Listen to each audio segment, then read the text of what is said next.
నెక్లో all over design ఎలా ఇందాక బార్డర్ది వేసాను, ఇప్పుడు ఆల్ ఓవర్ డిజైన్ వేయబోతున్నాను. ఇప్పుడు 15 ఇంచుల పొడవు ఉంది ఇది.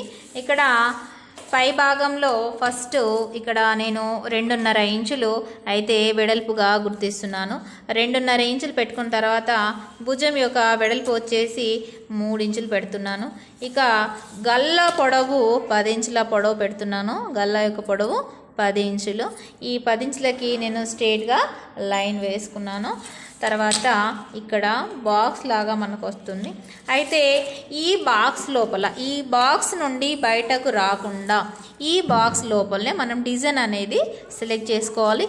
ఇప్పుడు కొంచెం నేను వి షేప్లో గల్లా వచ్చేలాగా నేను వేసుకుంటున్నాను. ఇప్పుడు ఇది గల్ల వెడల్పు అండ్ పొడవు ఈ బాక్స్లోనే మనం డిజైన్ అనేది తీసుకోవాలి. తర్వాత ఇక మిగతాదంతా రబ్ చేసేసుకోవాలి. ఇక్కడ బ్యాక్లో నేను ఏంటంటే ఆల్ ఓవర్ డిజైన్ అంటే ఫుల్గా వేయాలి అనుకుంటున్నాను, అంటే బ్యాక్లో డిజైన్ మొత్తంగా వేయాలనుకుంటున్నాను. కాబట్టి ఇప్పుడు చంక పొడవు అయితే 6 ఇంచులు తీసుకోవాలి. మామూలుగా 6 ఇంచులు తీసుకుంటాము. ఇక ఈ కొలతలకి 6 ఇంచులు వస్తుంది. తర్వాత ఇక్కడ ఒక లైన్ అనేది వేసుకొని, అంటే మినిమం ఈ ఫోల్డింగ్ అనేది 10 ఇంచుల విడ్త్ అనేది ఉంటుంది. మనము ఇక్కడ ఈ చంక భాగము తీసుకోవాలి, అంటే ఎవరికైనా వస్తుంది ఈ 10 ఇంచులు అనేది.